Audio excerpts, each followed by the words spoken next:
this what you want? This fucking foliage? Is this what you want? Mr. Dips?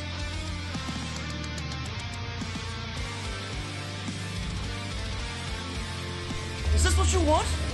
Me standing in front of EC3 buying designer coats? Is this what you want?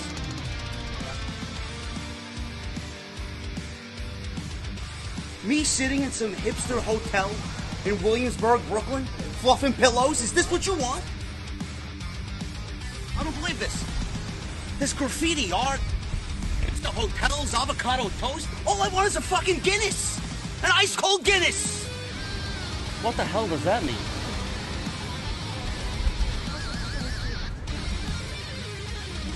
Oh, this is what you wanted. This is your Monday Night Raw review right here on Off the Script.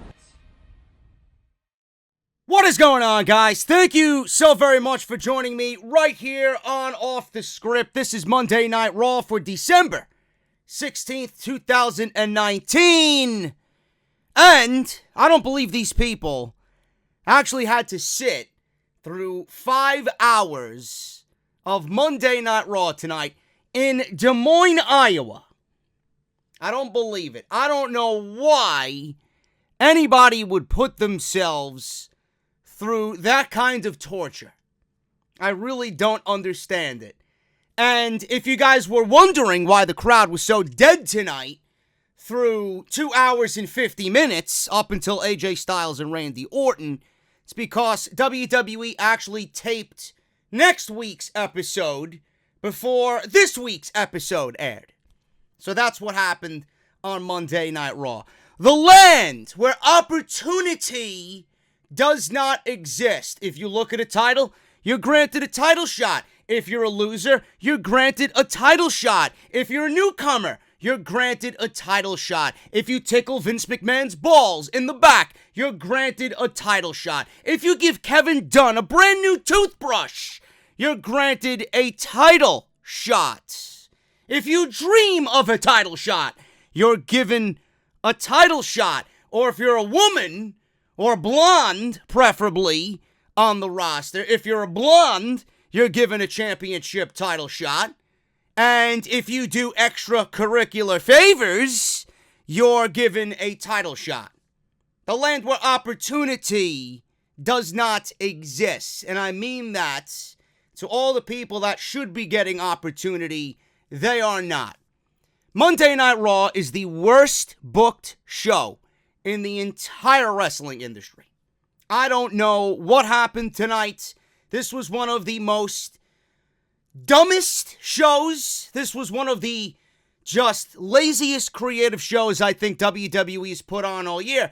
But after TLC, I'm not really all that shocked that we got the show that we got tonight. I'm really not. We got a gauntlet match with 6 men on this roster that included R-Truth, Akira Tozawa, and Ricochet. All of which are losers, and I hate that I'm lumping Ricochet into that group of individuals. Matt Hardy, R-Truth, Akira Tozawa, and Ricochet, all losers. All losers. The only one in that gauntlet match tonight that was a winner in the last 2 matches that he had, which was last week against the same guy, was Humberto. Humberto Carrillo is the only winner in that match. I'm going to go off on that gauntlet match because not only did we get 5 guys in that match that are absolutely the epitome of loser, but we got a match that did not even crown a number 1 contender for the title that they were fighting over.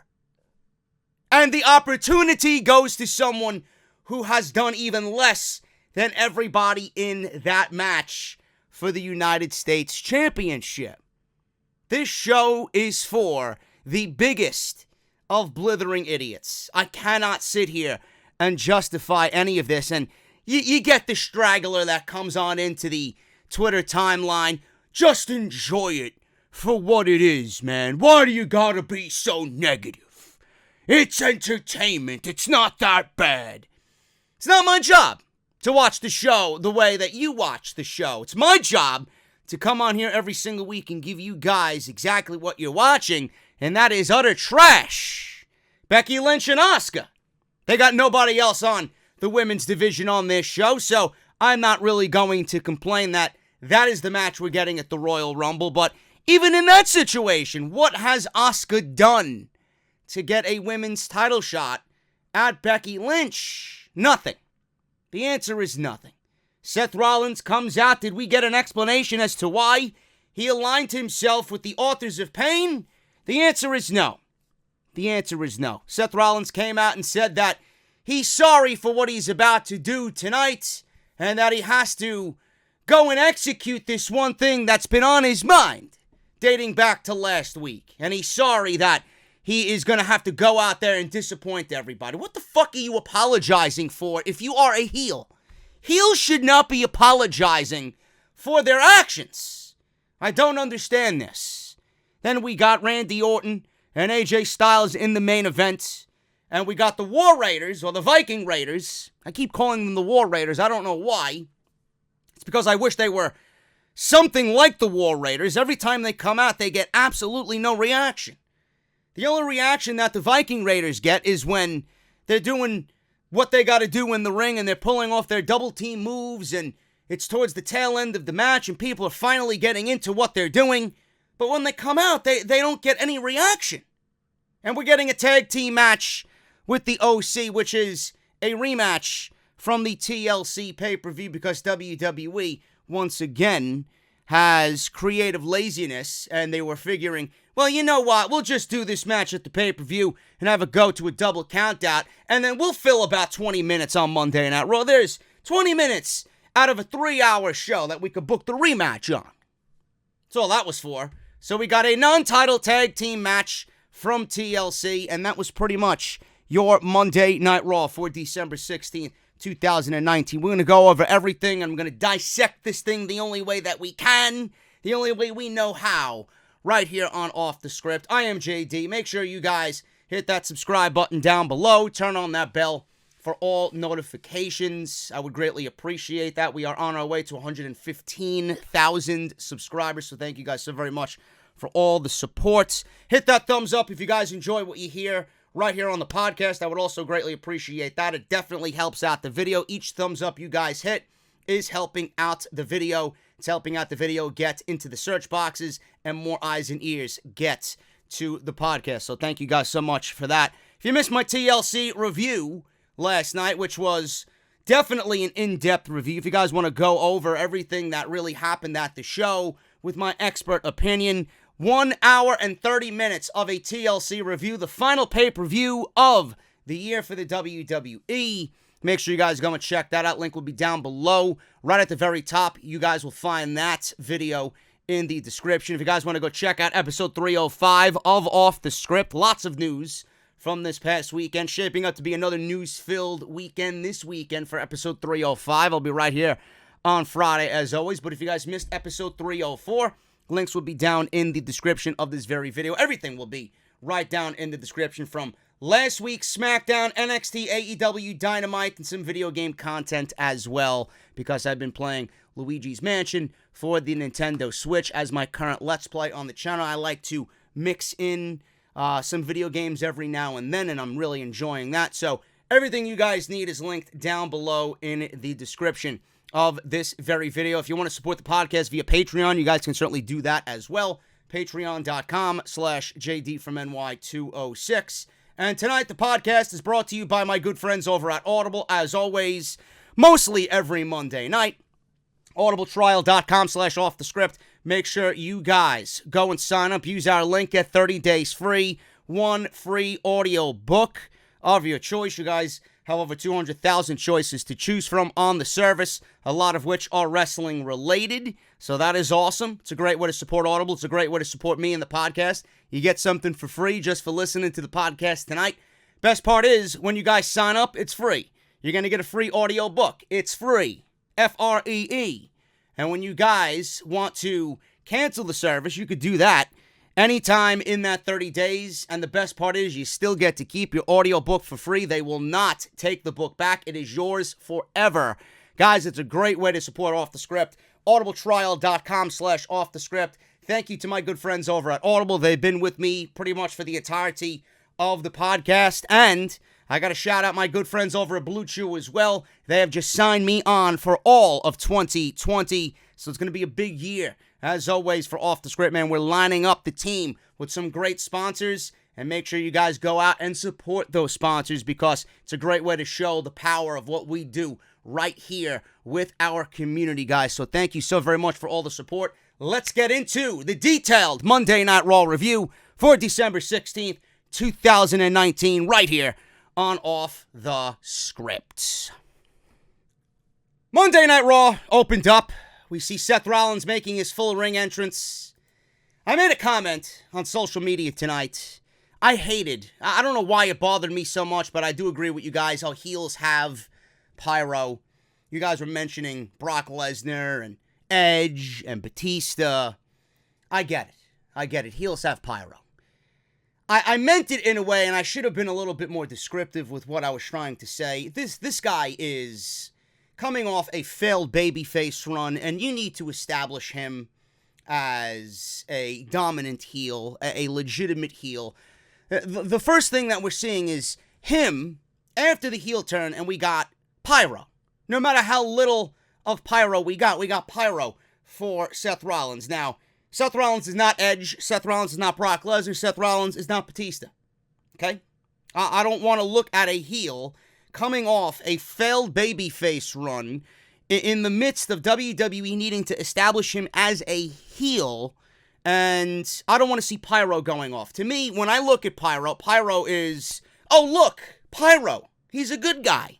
Now, I don't know if they did pyro because he's in Des Moines, Iowa, and he's from Iowa, but he needs to go and be a heel. If you want to add pyro later on, fine. I don't want to see Seth Rollins come out with pyro when you're trying to establish him as the number one heel on Monday Night Raw. That was my gripe there.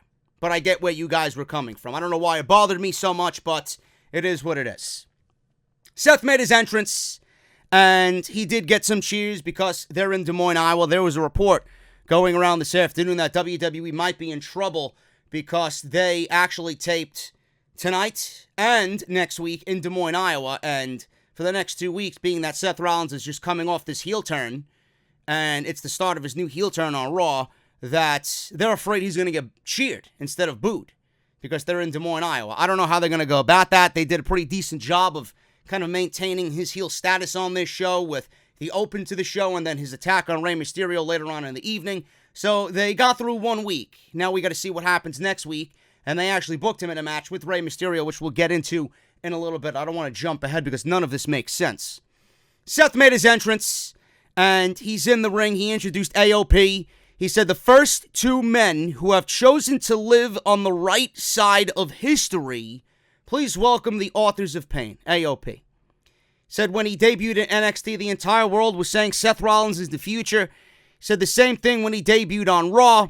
He said when he pinned Brock Lesnar's shoulders to the mat, not once, but twice, the entire planet said he was the future. Now, I wasn't saying he was the future. I was saying a lot of good things about Seth Rollins back in the winter of 2018, around, I would say, February, March, April, around that time, when he was the Intercontinental Champion. He was white hot, and he was the best thing on WWE TV. He was the future babyface, number one man of that company, and they failed, and then they took that away from him. They positioned him behind Roman Reigns, and he was playing second fiddle to Roman Reigns, because Roman Reigns went into that SummerSlam and obviously won the Universal Championship from Brock Lesnar. So that's the end of that. Rollins could have had it. They didn't go with him. They did everything for Roman. So he was, at one point, the future, and then WWE wiped that completely clean. Said the same thing when he happened on Raw. He pinned Lesnar. He said it was everyone, fans, critics, wrestlers, management, everyone. He said suddenly the mood changed and people started to question his leadership as if he had done something wrong. Yeah, you did do something wrong, and you failed to realize that you continued to do something wrong. You failed to realize that creative and the way that you were being positioned and the way that you were being booked, something was going wrong. And then when we didn't feel the same way about you because of everything else that was happening with you, the way you were acting, your promos, the way you came out and acted on interviews and Q&As and panels and Comic-Cons and podcasts, shit that you said about Jon Moxley, shit you did with Will Ospreay, all this shit just completely wrapped up into one big present was just a ton of bullshit. And the fans aren't stupid like they used to be. Fans are more in tune with what's going on. They're more eye-open to what's going on. You present yourself in a certain way, it's not going to be that difficult for the fans to say, I don't like this fucking guy anymore. One week you could be their best friend, one week you could be the fucking belle of the ball. And then the next week you could be the most hated man in the company, and Seth Rollins continued to snowball down in an avalanche of bullshit, and he never recovered. The avalanche crushed him at the end of the year. And now WWE was forced to take action into their own hand and turn him heel. Whether he succeeds in this role remains to be seen. Right now, I'm not all too impressed with what's going on. And again, I still don't understand why in this entire story. Why did you do what you did? Why did you say what you said last week? Why are you aligning yourself with AOP? That wasn't really discussed here in this promo either. I still don't have the why. What is your purpose with these two individuals? What is your purpose for being a heel now? What's the attitude change? All I gather is that the fans hated me. The fans dislike me. The fans turned their back against me. The fans booed me, right? The fans don't like me anymore. The fans were mean to me. They were bullying me. Everywhere I went, on podcasts, on social media, they were booing me in every arena I went to. So I had to turn heel. That's all I hear. That's not really a reason to turn heel and align yourself with Akam and Razor. I need more than that. So from what I said last week, I reiterated again this week. The fans were mean to Seth Rollins, and Seth Rollins is crying now, so he had to turn heel. The fans don't like me anymore. I'm a pussy, so I gotta turn heel.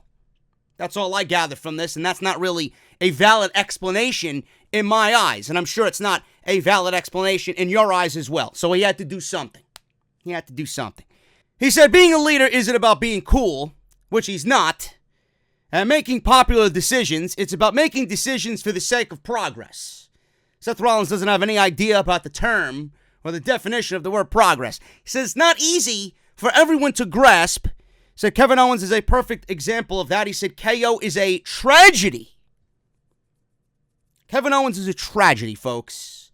The only thing that I see that is a tragedy is Rollins' babyface run, Monday Night Raw, Vince McMahon's creative booking, Paul Heyman's vision of Monday Night Raw, and everything that has to do with this show is a tragedy. I don't know why he's calling Kevin Owens a tragedy. Kevin Owens is actually one of the better things about this show. And he did it to himself. He said it's a time everyone starts to accept that he is a leader and a visionary. I think Rollins has been smoking a little bit too much of the stuff, you know? Randy Orton knows about the stuff. What is this guy, crazy? Maybe he got doped up on fucking caramel macchiatos before he actually made the arena. What is he, fucking crazy? A leader and a visionary. Where? On this show? I doubt it. Said he will lead the industry into the next decade and beyond. Yeah, you ain't doing a good job so far there, champ. You're not doing a good job. He said, like it or not, they are coming with him, begging and screaming, by hook or by crook. I will impose my will, and if you resist, the AOP will enforce my will. So the AOP were standing right beside him on both sides, and they were looking very tough and intimidating. Seth said that he had something he wanted to address with everyone, and it won't be a popular decision. He says he has a score to settle, and by the end of the night, it will be settled. Said he is sorry ahead of time for what he's going to do tonight. So there you go. Got a heel saying that he's sorry for what he's about to do. Heels should not be apologizing. Heels just do. I don't know if Seth Rollins took heel lessons 101, you know? Maybe we should get this guy a fucking book to study on how to be a heel. Heels should not be apologizing. Seems like to me, WWE still can't get it through their heads and their skulls that he needs to be a full-on babyface. There's just still some inkling of babyface good guy Rollins mixed in there. And we don't need that. We don't need that. This guy's got to be a dick. He's got to be an unrelenting fucking prick and a heel. That just does what he needs to do. He does what he has to do against everybody's fucking say. And that's it. No apologizing. No pandering to the fucking crowd. Fuck what they have to think. Or fuck what they have to say. Or fuck what they think. You don't need to worry about them. Just do. Okay? Just do. If he came out and did what he did to Rey Mysterio without letting us know that something was coming, at this point we didn't know what it was. If he came out and did what he needed to do without mentioning that something was going to happen, I think it would have went off a little bit better. I don't get why WWE just can't let this guy do what he has to do. It's like they can't fully commit when we all know that they have to commit. I don't get it. And then Joe was talking about AOP being dangerous men and an underrated commodity. Joe went off about AOP. It's as if he was joining Rollins and the AOP himself the way he was hyping them up. Now, if they're such a dangerous fucking commodity, where have they been? Why have they been in catering for all of 2019? Now, I don't get it. Now you're just using them, but they're a dangerous commodity. They were so dangerous, they would have been multi-time tag team champions by now. They would have been used in a important manner on this show. And now they're just getting their first push on Monday Night Raw, legitimately. If you call what they did the last time a push, I don't know, maybe you should stop watching. This was okay for what it was. The one thing I did not like is the fact that he said he's sorry. Do not apologize for what you are about to do. Just do it. Do I have to give you lessons myself on how to be a fucking heel? I'm the biggest heel in the goddamn fucking community. You can learn a thing or two from me, champ. Now go make me a fucking latte. Vanilla. Anyway, moving on. Viking Raiders in the OC. Rematch from the pay-per-view. I didn't care about it then. I didn't care about it now. But this match was a lot better than what we got on the pay-per-view. Folks, I don't know what you want me to say about this. I really don't. I really don't know what you want me to say. I was reading my Twitter wall, which I usually don't during the show. But the show was so boring and I had nothing to say or add to Twitter because this show sucked. So I was reading my Twitter wall and I was skimming along and I seen a tweet by Sean Rossap. Good guy. Very informational, right? And he put a tweet out saying that the Viking Raiders and the OC have wrestled each other 7 times since the summer on Monday Night Raw. Do you call that creativity, folks? I don't think so. Do you call that a division? I don't get it. It's like individuals on this show take turns. Last year, it was the Riot Squad and Sasha Banks Bayley and a random female every single week. Natty, Carmella, Mickie James, Ember Moon, back to Natalya. Every single week. Every single week. It's like they pick a certain group of individuals and they just rematch all year long. And it's disgusting. Now, this goes to show you that, A, WWE doesn't have any creativity. On top of that, they have no tag team division. I don't know how anybody could sit there and justify these two teams going back and forth 7 fucking times. You do realize that if you had, I don't know, maybe 5, 6, 7 teams in the division, that the OC and the Viking Raiders will not have wrestled 7 times in the last 6 months? I don't understand that. How could you sit there and enjoy these two teams to go at it 6, 7 times in the last 6 months? Absolutely ridiculous. Now, the match itself was good.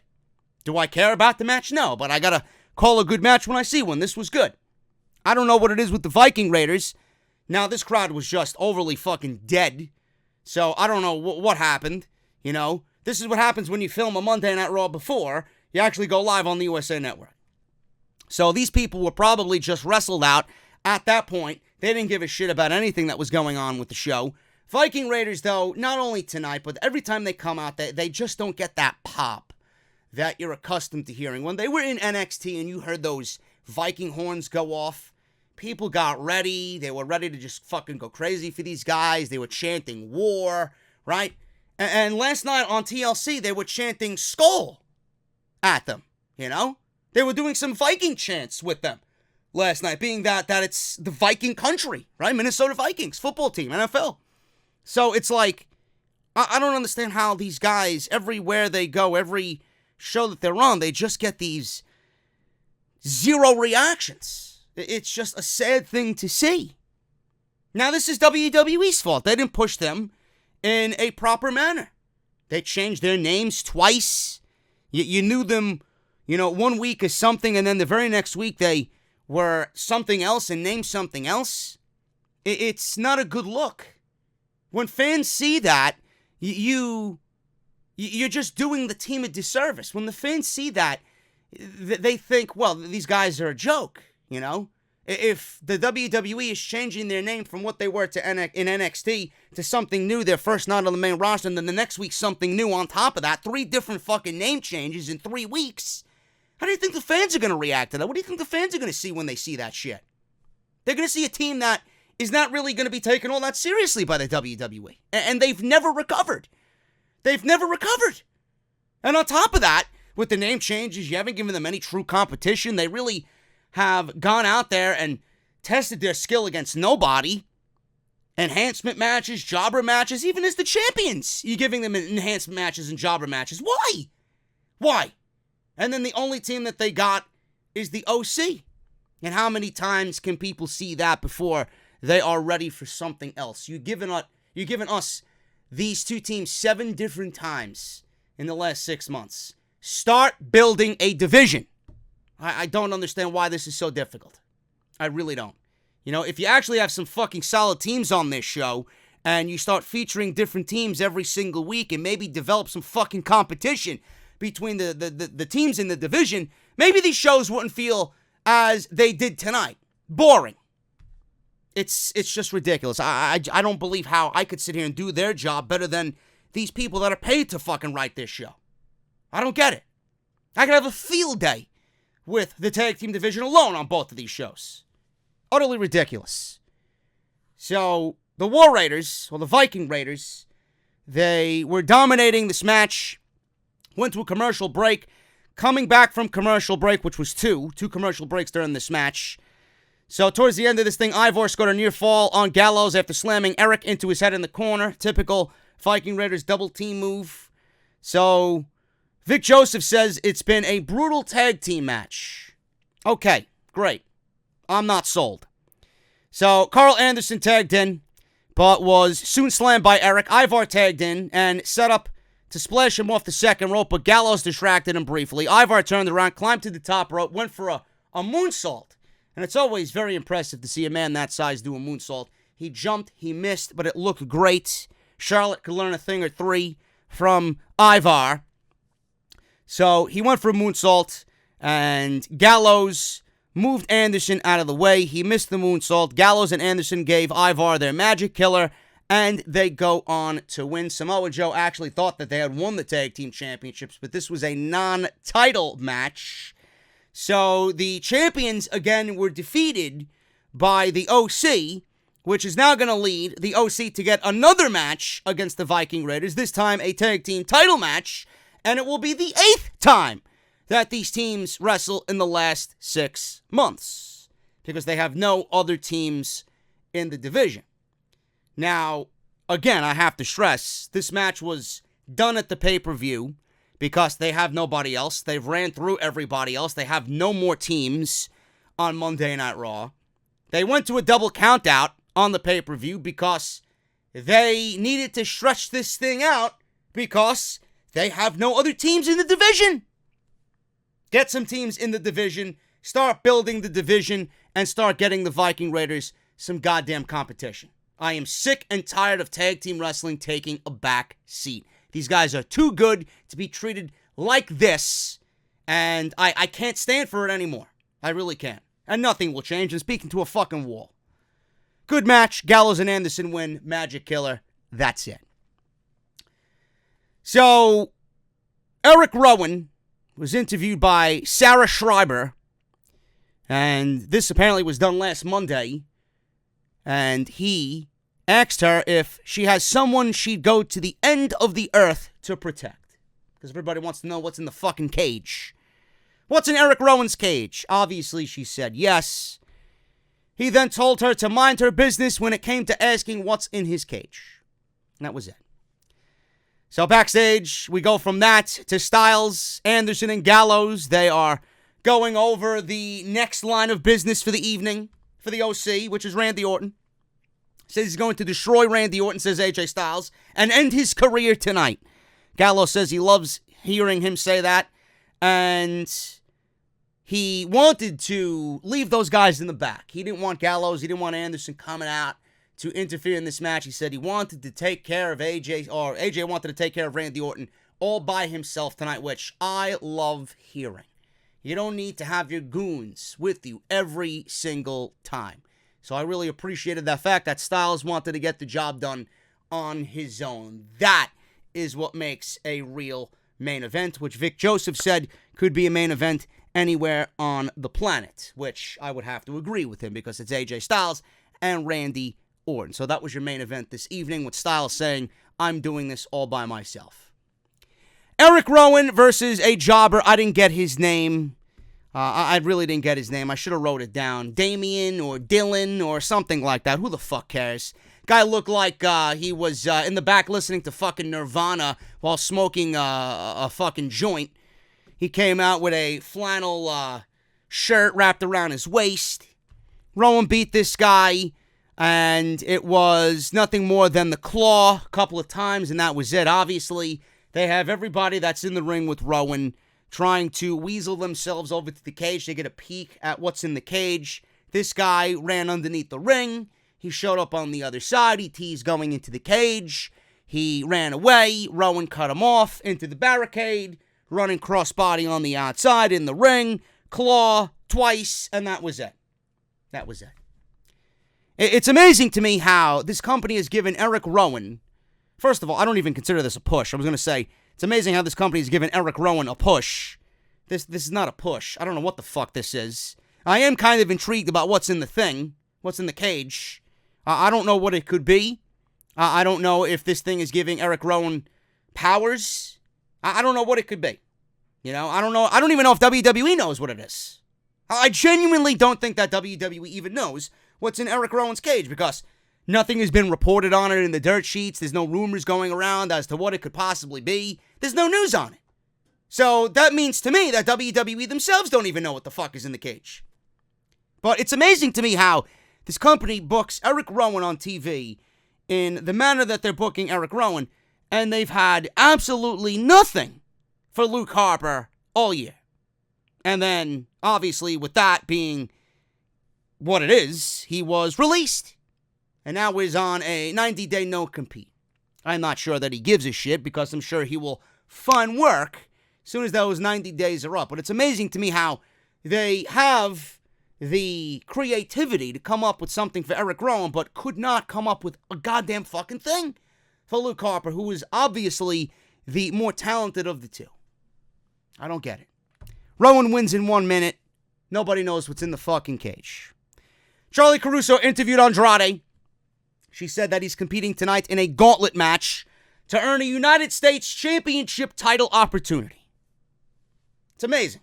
Andrade loses twice in 1 week to the same guy, and he's getting an opportunity at the United States Championship. So, I'm scratching my head at this, but, you know, Zelina Vega's there, Andrade's there. I'm going to listen to what they have to say. Andrade and Zelina walked in. Caruso said that he would be the favorite, if not for the fact that Humberto Carrillo, and I know it's Umberto, clowns, but I say it the way I want to say it because it's my fucking show. You want to say it the way you want to say it properly? Go do your own fucking show. Humberto Carrillo has defeated him twice in the last week.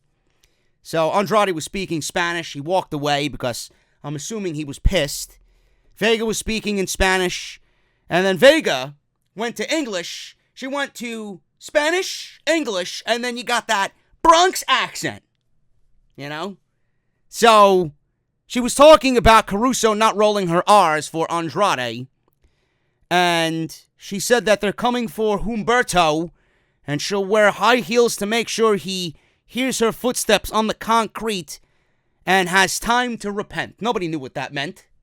I didn't know what she was talking about, but we kind of knew when it was happening what she was talking about, and they actually lived up to what she said here, which was cool. Andrade walked back. He was speaking in Spanish some more, and he was, again, irritated. So I hope that this is not a situation where they're going to break them apart. I mentioned this on the pay-per-view review last night. I hope that's not the case. Everybody was like, well, this is the end for Zelina and Andrade. Zelina's going to go and join Humberto. That would be awful. That is just terrible creative. I would hope that's not the case, but given, the track record of these people, I would not be surprised if that was the actual fucking final result here. But I hope that it's not the case, because Andrade and Zelina have not accomplished anything. They have let this duo just sink to the depths of mediocrity. They have not even come close to what they did in NXT. They didn't even scratch the surface with these two people together, Zelina and Andrade. It's just terrible. So now you're ready to give up because of your creative failures. I fucking hate that. You're ready to give up on the duo because you failed to book them creatively in the right way. I hope that's not the case. We see a vignette for Liv Morgan. Pretty excited about this. I don't know if she's going to match the excitement in the ring, but we'll see what happens.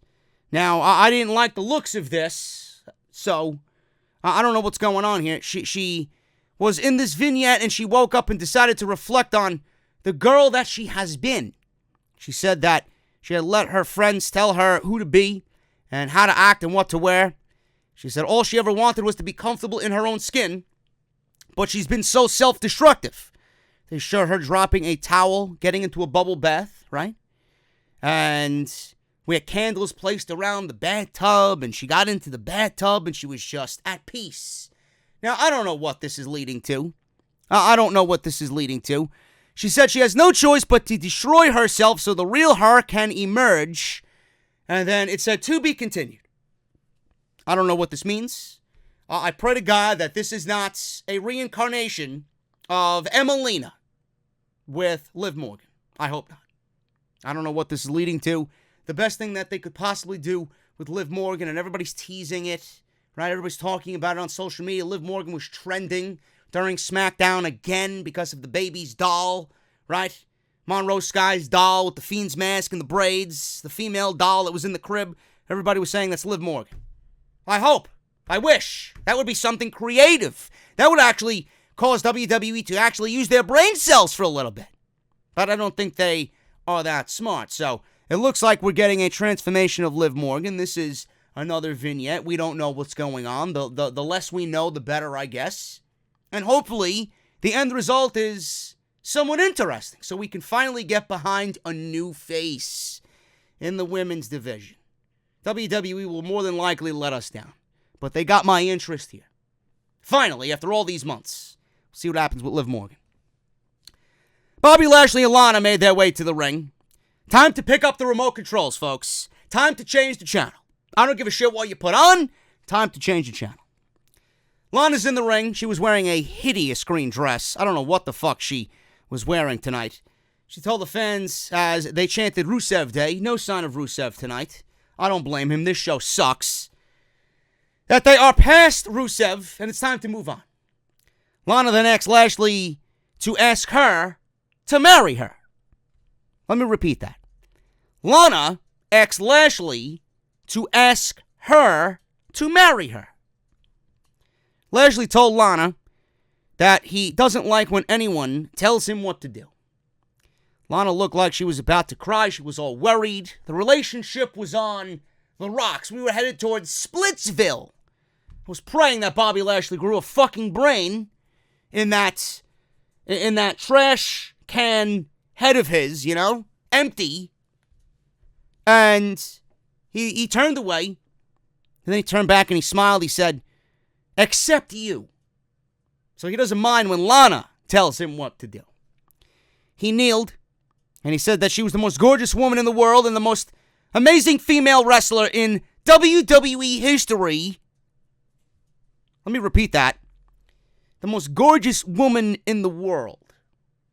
False. These are lies. These are absolute lies. I mean, Lana better than Toni Storm? Lana better than Sasha Banks? Lana better than Liv Morgan? I don't think so. Lana better than Io Shirai? Lana better than Bianca Belair? I don't know, man. I take all those women looks-wise over Lana. That's just me, right? Some of you guys like Asuka, Kairi Sane. I know, right? Lana, the most attractive female in the world? That's a stretch. That's like me saying Seth Rollins is the number one wrestler in the entire world. Lies. That's like me saying Monday Night Raw is the best wrestling show in the industry. Man, I should be a fucking comedian. I should be a comedian. If anybody ever told me that, man, I'd look at them and I would absolutely fear for their well-being. Like, are you even human at that point? Like, what are you? Who are you to even say that? And there are actually people in the community that think that this is a 9 out of 10 show tonight. Every week a 9 out of 10. So sometimes 10 out of 10. Unreal. And that she is the most amazing female wrestler in the history of the WWE. Well, the way things are going, it's probably not that difficult, the way the women's division is shaping up. And they will be the most amazing power couple this company has ever seen. The simple fact that he said that, and I know this is nothing more than a troll job by the company, but I mean, please, Macho Man and Elizabeth, really? Edge and Lita? Give me a break. Come on. Give me a break. When you get up to that level of Edge and Lita, then you could talk to me. I don't know what the fuck this is. I really don't. So, he says, Lana, will you marry me? She was excited and said that he was so romantic, and it was exactly like I had you rehearse. So she started yelling, yes, yes, yes, yes, yes, as if she was moaning. And this was disgusting. I will allow you to marry me. Yes, yes, yes, yes, yes. It's funny, man. Monroe Sky on Friday is a better actor at 2 years old than Lana is on WWE Raw. It's the facts. It's the truth. I don't know. Whatever Miz is doing, whatever Maurice is doing is working. She's already a better actor than fucking Lana. She said it will be the most ravishing wedding day ever, and it will happen on Lana Day. She put the ring on her own finger, and that was it.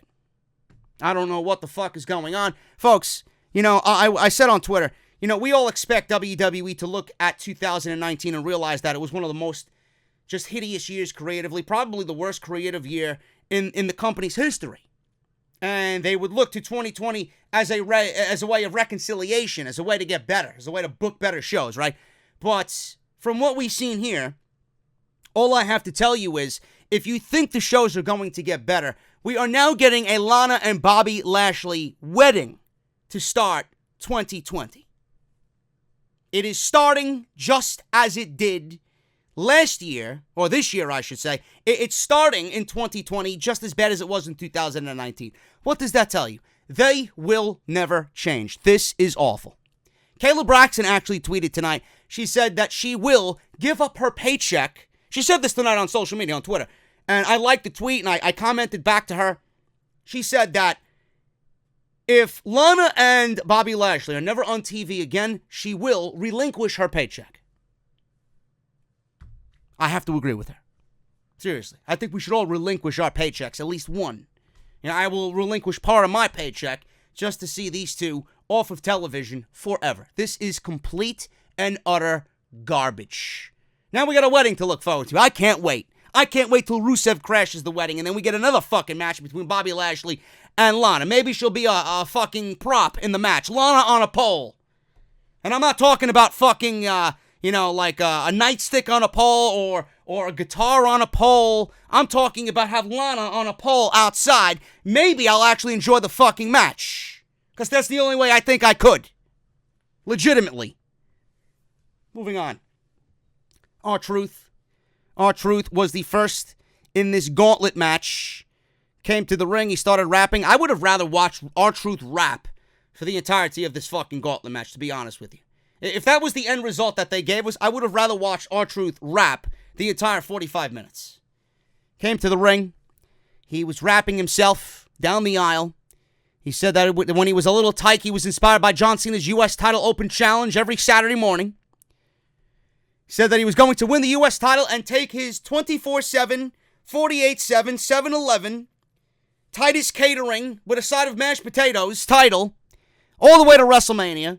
He pointed to the WrestleMania sign, which was not there, and then he asked, why isn't the WrestleMania sign there? So right then and there, I'm like, what am I watching here? Why is R-Truth, the 24/7 champion, getting a United States title opportunity? They have nobody else? Like, you couldn't really make this a worthwhile match for the rest of the people that deserve an opportunity. Where's Buddy Murphy? Where is Aleister Black, who remains undefeated on this show and is yet to receive a fucking opportunity at anything? In fact, they had the best match of the entire fucking pay-per-view last night. Why are they not on this show?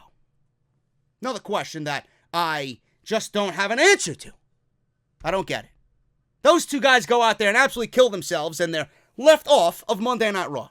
Go figure. I'm not surprised. R-Truth and Akira Tozawa. I actually enjoy Akira Tozawa. I think Akira Tozawa can actually be a solid hand in the mid-card. I really do. So R-Truth was eliminated via Tozawa here.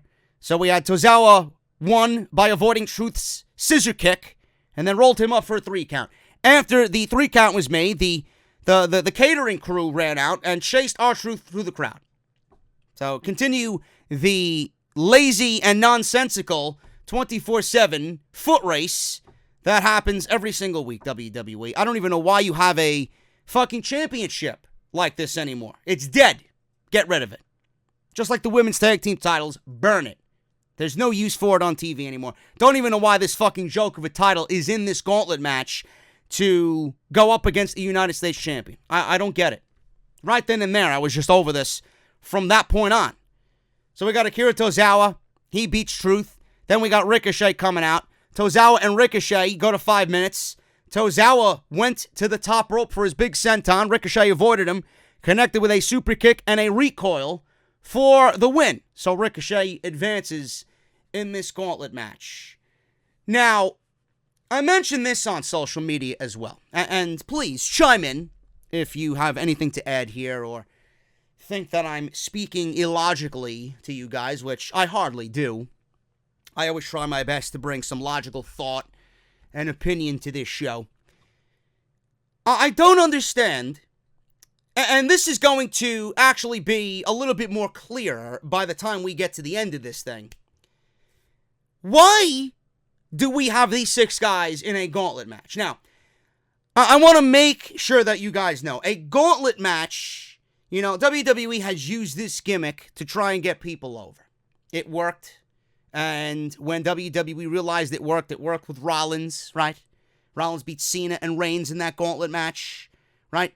Then we got Kofi Kingston doing the gauntlet match. He got over, right? It was a big deal.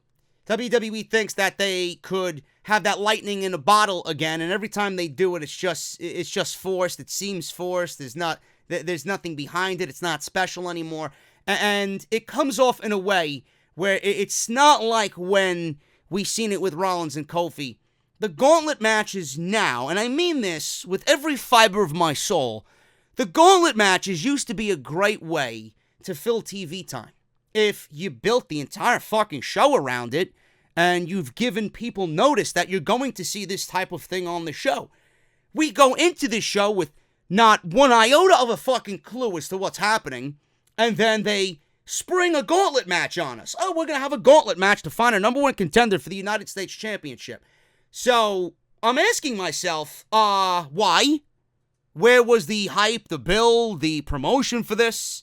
You're just going to go into a show with nothing announced and then just spring a gauntlet match on us? And now I look at gauntlet matches as a way to fill a block of TV time. They filled about 4 or 5 different segments with this one gauntlet match alone. And all gauntlet matches are now is, hi, I'm WWE Creative. I don't have any ideas for this show, so let's take 6 fucking losers and put them in a gauntlet match, and it takes up about 1 hour of TV time because we are just so fucking stupid to come up with anything creative. That's all that is, folks. And if you don't think that's the case, you are a fucking idiot. There you go. There's my explanation to you guys. And I don't mean you guys watching me. There are some fucking idiots out there watching me. Some of the people in the community are certainly a bunch of fucking idiots. And that is the case with the Gauntlet match. This is a dead gimmick that WWE has gone to the well once too often, and it's not working like it used to do. And now all it is just an hour of TV time because they are too stupid to come up with anything meaningful on Raw. And we got Ricochet winning against Tozawa. He goes on to fight Matt Hardy. Matt Hardy has lost the last 3 times he's been in the fucking ring. How is he in an opportunity to go get a United States Championship match? I don't get it. How is Tozawa in a gauntlet match for the United States Championship for #1 contendership? He hasn't even won a fucking match on Monday Night Raw. R-Truth, he's the 24/7 champion. Am I losing my mind? Am I complaining for the sake of complaining, or do I have a fucking point in what I'm trying to discuss with you guys? Seriously. Please explain. Ricochet even. Ricochet was on fucking main event last week. Been a fucking loser. Sadly. But what has he done to get a United States Championship? Nothing. Absolutely nothing. Now, I look at the Ricochet Hardy and the Ricochet Tozawa match, and I ask you guys, instead of the gauntlet match, and this will be much more clearer by the time this gauntlet match is over, why can't we see Tozawa and Ricochet in a one-on-one match, not going 5 minutes, maybe stretch it to 12, 15 minutes, have them go out there, do their thing, get over with the crowd, wow the crowd, right? And then you have them go out there, do their thing, and you determine a winner who takes that win and goes on to the next week's show and starts to develop a win streak and starts to develop some momentum for themselves. And then by the end of this thing, if he's accumulated enough wins, then he could be in line for a United States Championship. Is that too difficult? Is that out of the realm of pro wrestling? Am I in the ballpark? I don't know why we couldn't see matches like Tozawa and Ricochet or Matt Hardy and Ricochet on a random whim on this show. Matt Hardy and Ricochet had a decent 7 minutes back and forth. Why couldn't we see that stand alone? Why did we need to see it in a gauntlet match? Why did we need to see Akira Tozawa and Ricochet in this gauntlet match? Why couldn't we get that as a one-on-one match on this show? Just for, ranking or momentum. See who gets a victory to move on to the next week to maybe develop some momentum for themselves in the mid-card. Why? I don't get it. I really don't understand it. Matt Hardy and Ricochet, they had a very nice back and forth here.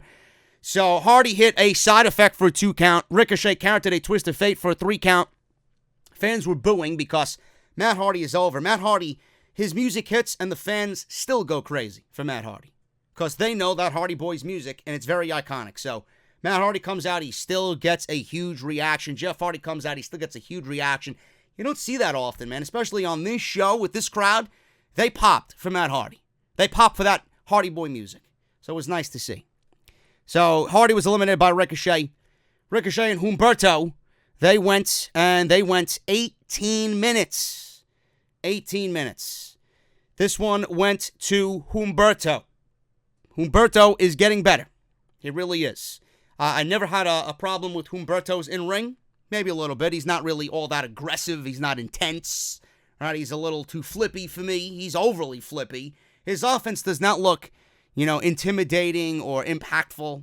And I don't like that when it comes to a pro wrestler. I really don't.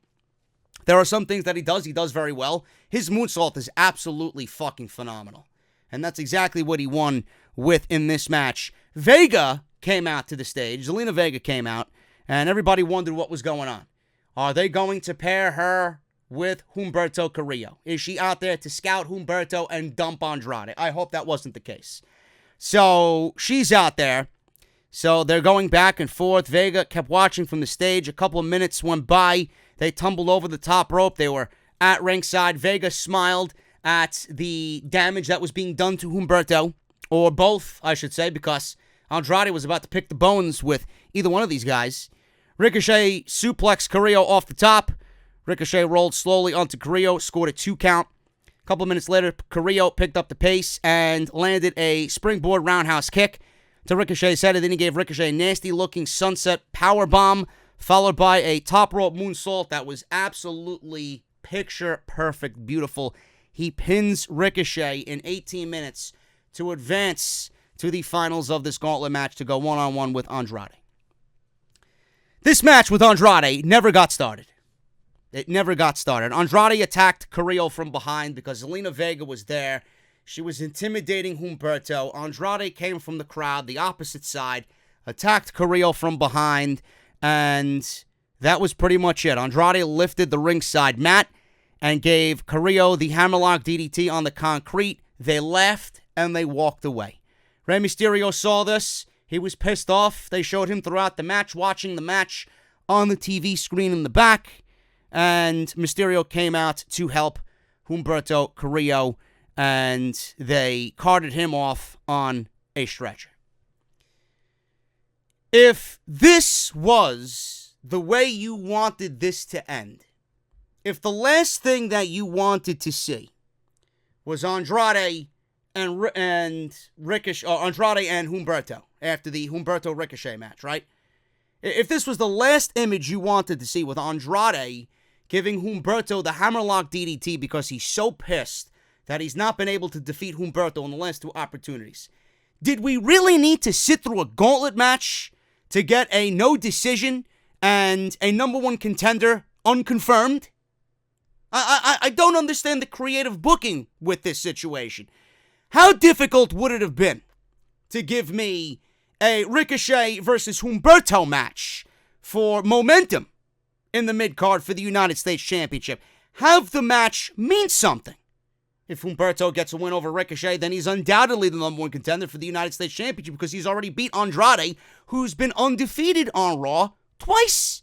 And if he beats Ricochet, who's one of the more talented guys in the entire world, then undoubtedly he'd be a number 1 contender for the United States Championship. At least he would have had some momentum and some wins underneath his belt. But why couldn't you book Andrade to attack Humberto after a Ricochet match with Humberto, go to a no contest, take him out right then and there, fuck his chances at beating Ricochet, fuck his chances from even sniffing the United States Championship, and we still get the feud continuing? Why did we have to sit through 45 minutes of a gauntlet match to get a no decision and a number 1 contender not named? I can't sit here and justify what we've seen. Now, I'm not saying that Andrade and Humberto and Ricochet and what happened with the match and the situation was not good. It's just a complete waste of fucking time. It is ass backwards. It's as if they're not using their head to think to make things easier. They're actually hurting their roster and they're hurting their show by doing shit like this.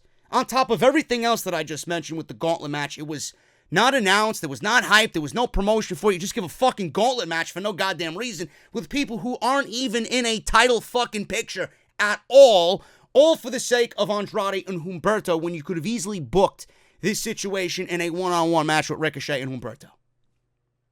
You got to make sense of this and start booking this show properly. This is not the way I would have went about it. You could have a solid fucking mid-card, and you're throwing all of your talent away in this bullshit just to get Andrade DDTing Humberto on the concrete and then waste 45 minutes of our fucking life. Can't sit here and justify that, man. I don't give a shit how good Humberto and Ricochet was. That was a complete waste of everybody's time. And I'm not even done. So Carrillo was rolled away on a gurney. Rey Mysterio's down there. And Seth Rollins comes walking out with AOP at this point. Walks out with Rey Mysterio's steel pipe. So he eyed Rey Mysterio. Rey Mysterio entered the ring and then attacked AOP as they entered.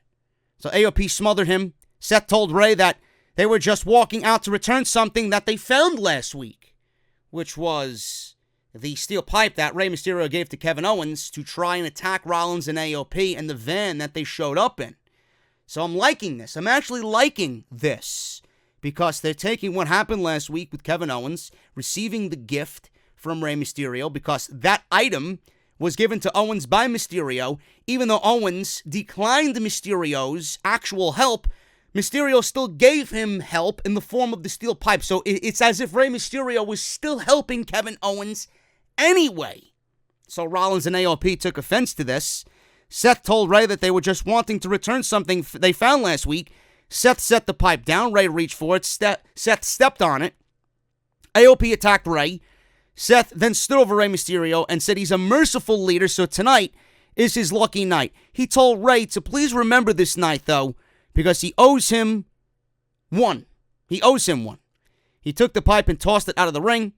It appeared he was about to leave, but then he turned and gave Rey a curb stomp, and that was the end of the segment. Now, I don't understand what happened with the entire U.S. title gauntlet, but this was awesome. This was awesome. Rey Mysterio came out. Again, this all could have happened without the gauntlet match. Rey Mysterio came out because he's friends with Humberto. He sees a lot in Humberto. He sees Humberto as the future. And then he came out to help Humberto. Rollins showed up because of the pipe. I thought this was very nicely executed. There's a reason for Rollins being there. There is a why in that situation. The why is the steel pipe, and he had to repay. Now, I'm going to go back to what I mentioned in the beginning of the show. If Rollins said nothing about what he was going to do, he didn't really say what he was going to do, but he apologized for actions he would take later in the show. This was that action. If he said nothing, it would have been so much more well executed. Rollins needs to be a heel and not apologize for anything that he does. He wants to be a heel, he has to go about doing what he wants. This is his show. Simple as that. This would have been so much better if he never said a goddamn word about what he was going to do, or if he apologized. So hopefully they rectify that moving forward. Charlie Caruso then interviewed Seth Rollins and asked why he did that. Seth said he was going to be a leader, and he's also settling a score. And that was him settling a score. He said the better question is, why didn't he send Rey to the hospital with Humberto? Because, he has a challenge to issue. Now, Rey could have obviously been sent to the hospital. They could have done a lot worse. They obviously didn't want to do a lot worse. They didn't want to send him to the hospital with Humberto. He said, I have a challenge to issue, and next week I'm challenging Rey Mysterio to a one-on-one match on Raw for the United States title. So we got a gauntlet match to determine a number one contender, which we never got a number one contender with. They used the gauntlet match to get us a segment to continue Humberto and Andrade, which could have been done without the gauntlet match. 5 guys wrestled their fucking hearts out tonight. Most of them did. I don't know about R-Truth. But 4 guys wrestled their heart out tonight to become the number one contender. Nobody was named number one contender. Seth Rollins shows up, simply asks for a U.S. title match, and gets it.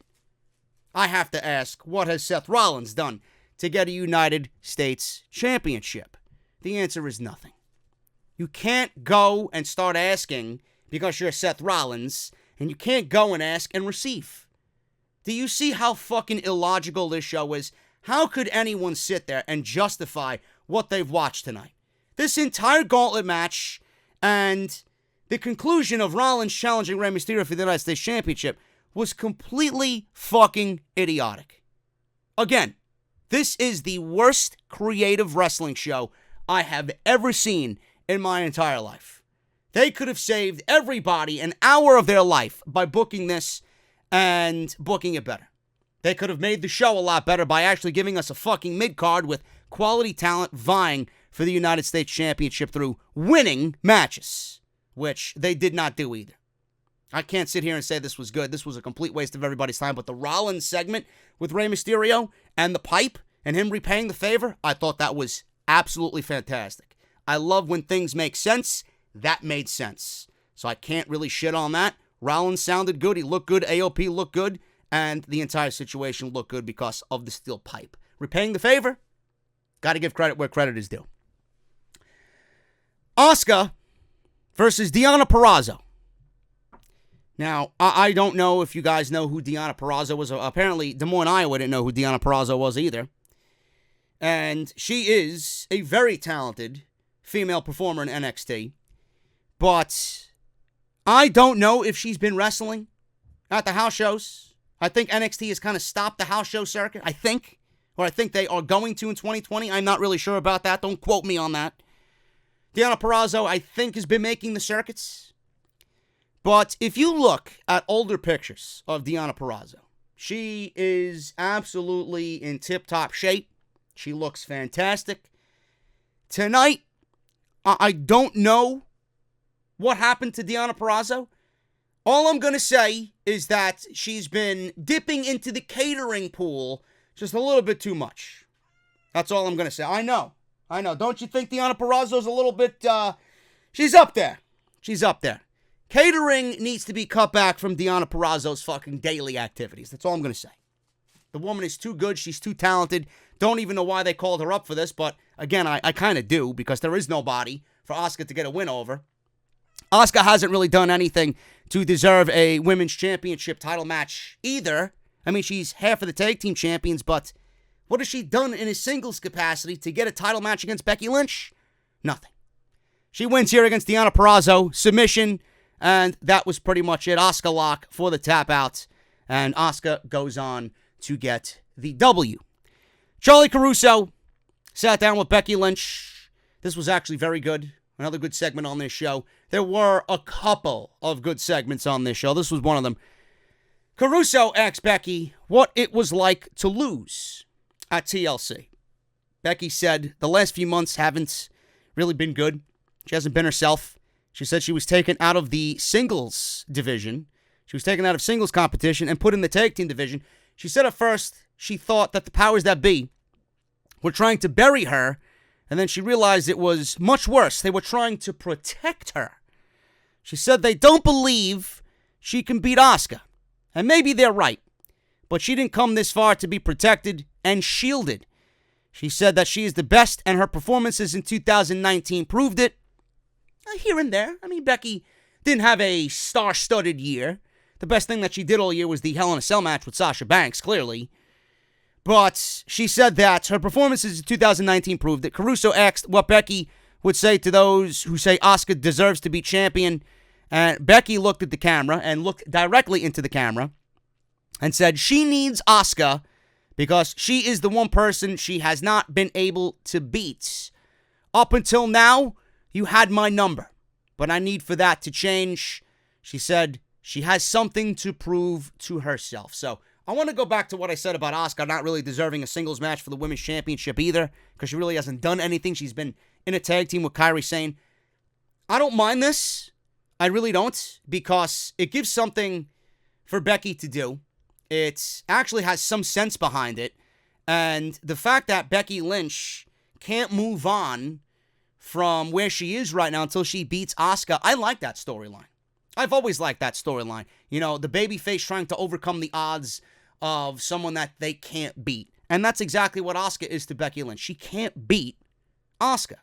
So I'm not going to really use Asuka hasn't done anything to get a title match. I like this. This match makes sense. It's a match that I loved in January when we seen it at the Rumble. I've been asking for a rematch for 12 months, and now we're getting it at the Royal Rumble.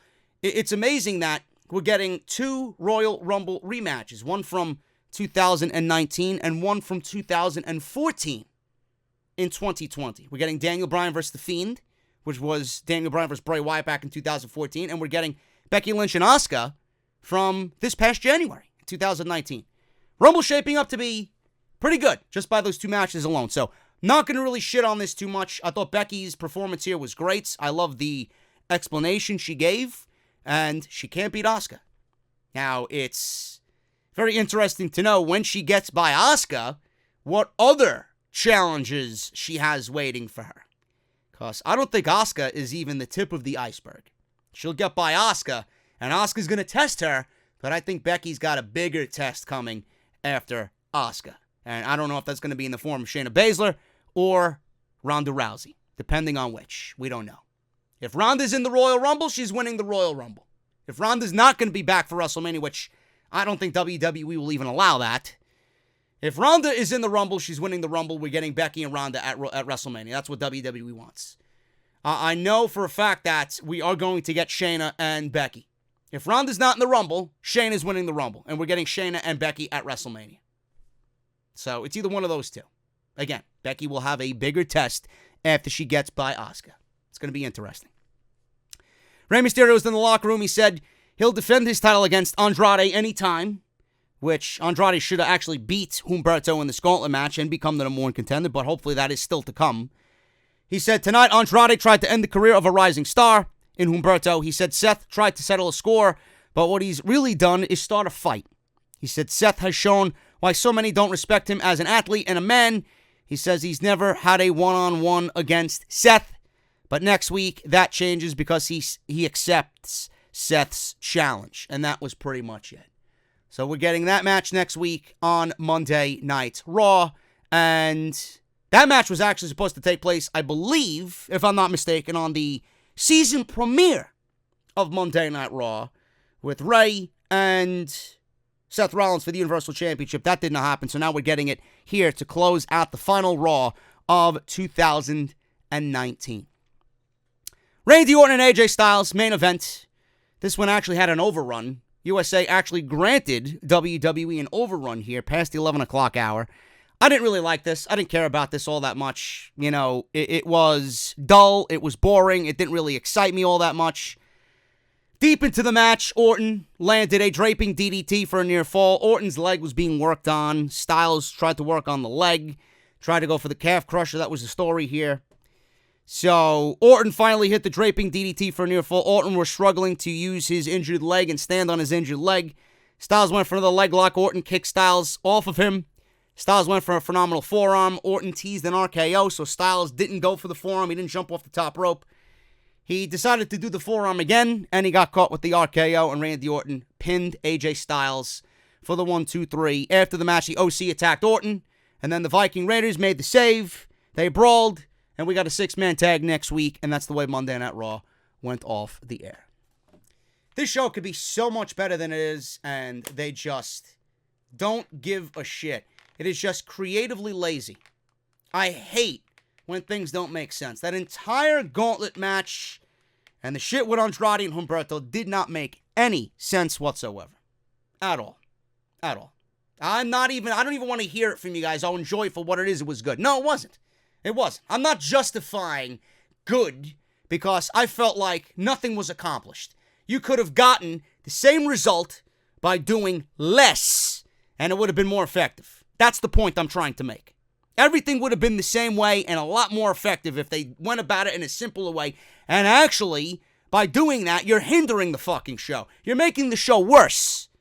You're making the show worse. You shouldn't be giving those matches away like that on the fly. There's no hype or promotion for those types of matches, where those types of matches need hype and promotion. Start building your fucking mid-card with the talent you have on this show. It is inexcusable. Inexcusable. I'm getting out of here. Thank you guys so very much for all your support. Make sure you guys follow me on social media at JD from NY206. That's on Twitter and Instagram. Hit that subscribe button down below. Turn on that bell for all notifications.